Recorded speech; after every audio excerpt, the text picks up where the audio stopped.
Hello and welcome to DryBags. I thought today we'd have a quick look at panniers. These are Overboard's classic 17 litre panniers, available in black and yellow.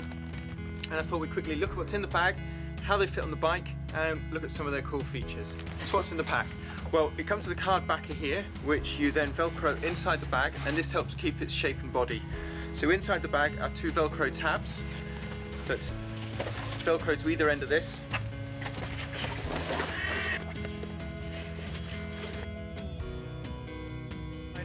See, it makes it a nice volume. And to secure, you pinch the top together, nice and smooth, and roll down 1, 2, 3 times, and then secure the buckles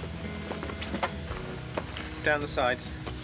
So it's a universal fitting and can fit either the left hand or right hand side of your bike, and it's got loops on both that sides so that you can attach your extra rear light.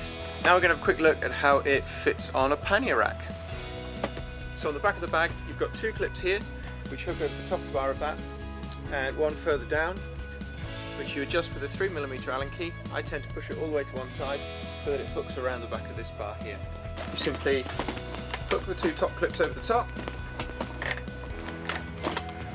and gently push down. To remove, you simply do a short sharp pull and it unclips from the back and you can walk away with that.